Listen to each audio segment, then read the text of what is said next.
I am sitting on some Strasse, whose name I can't pronounce, and it's a kind of nice night out. And I found somebody who also happens to be in Berlin, and we know her because she's Zarina Zabrisky.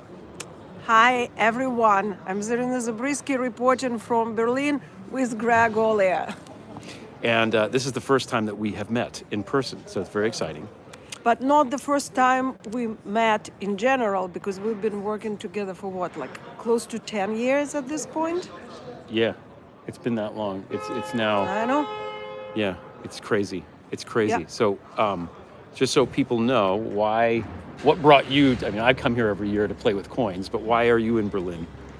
Well, initially, I came here on the invitation from the Bundestag to make a presentation on human safari. If you read Greg's Substack, I occasionally publish, or Greg publishes my stuff there, and I wrote about human safari when drones, small drones, or they call killer drones, chase and hunt civilians in Kherson.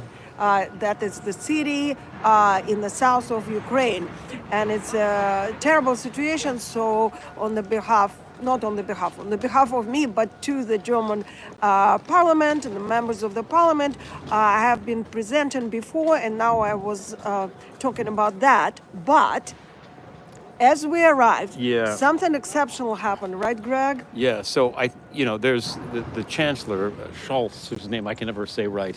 There's a re-election. There's a shakeup in the parliament here, and what happened was kind of the what is it called? The Social Democrats? Is that what it is? CDU. Yeah, which is kind of like the mainstream Republican Party equivalent, has now joined forces with the basically the neo-Nazi far-right party, and combined in some sort of coalition, which was something that even last night or 2 nights ago, my friend here said would never happen, and because there's obviously people that want to play nice with Nazis.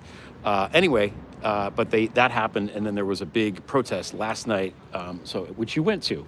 Well, because yes. you had protest on the brain. We'll talk about the other protests too. Yeah, we will. But I actually happened to be in the Bundestag, in the building of Parliament, the first morning, very early in the morning at 8, as the members of Parliament were arriving with this terrible news of the SDU, the Christian Democrats, siding up on the extreme bill on migrants, on the rights of the refugees, which they managed to get votes from AfD, which is the far-right party, which everybody knows here in Germany and also in the world is somewhat known. They are supported and funded by the Russians. Yeah. And since 1945, there was so-called firewall, and according to unwritten rule, no party would ever vote together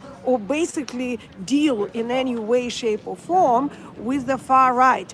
So yesterday was unprecedented. It also happened to be the day of Holocaust, remembrance of Holocaust. Yeah. And so on that day, Germany went Nazis, the people in the Bundestag explained to me. So in the evening, we all went with my new friends from the Bundestag and some other people I know, and about, I think there were several thousand people there. I posted some of the reports and videos and interviews with people on my feed on Twitter. I will write about that. That was very poignant and very moving anti-fascist songs in the heart of Berlin in 2025. It's crazy. Crazy. Crazy. Yeah. That it's necessary. Just crazy. Yeah. Crazy. And this isn't even your first you're like a protest. No, I am like a connoisseur now. Protest hopper, because I came here from via Warsaw actually, but from Georgia, Tbilisi, where I covered for 10 days protests against the Russian-affiliated so-called Georgian Dream, which is nicknamed in the country of Georgia Russian Nightmare Party, the ruling party, which is led and founded by a billionaire and oligarch Ivanishvili, who made his fortune in Russia. And basically, it's a slow takeover of the country, which is very, very important in terms of its location. Its strategic location is everything about it, and everybody wants this country, and the country itself wants to go Euro integration path. Everybody there, I spoke to so many people during my 10 days there, want to join Europe, want to, they're pro-American. They don't know very much what's happening in America, and we can talk about that too. Well. But it's very, very, again, moving and sad to see that. And now we're here. It's interesting. What you were telling me before is that, the people who live there sort of have this idealized vision of what the West is like and what the United States is like, and they're trying to channel it, and it's so much better in their imagination than it is. They're more EU than EU itself. So it's pretty. It's pretty nuts.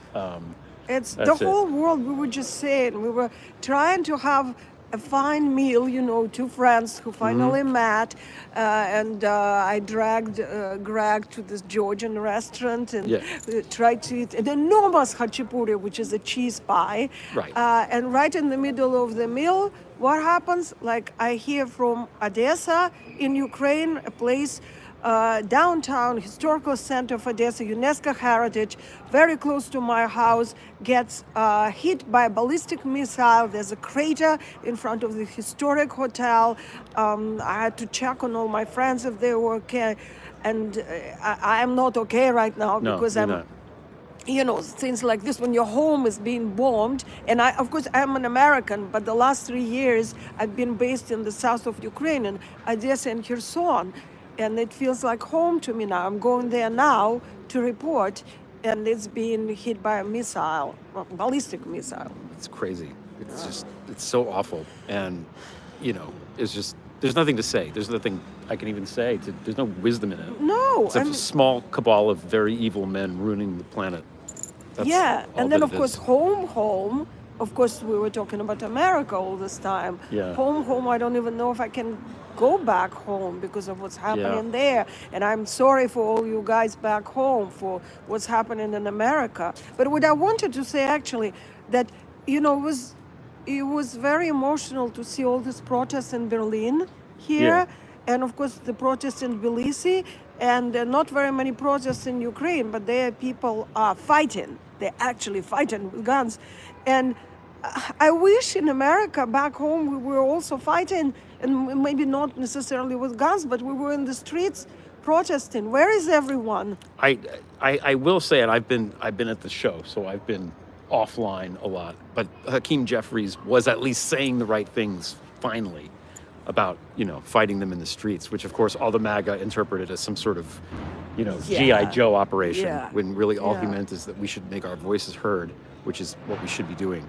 So I don't know. I have not been paying attention. I hope that Tulsi, and I hope this Kash Patel guy is not get confirmed. The whole FBI thing, he's going to basically turn it into the Gestapo, which is not, it's not good.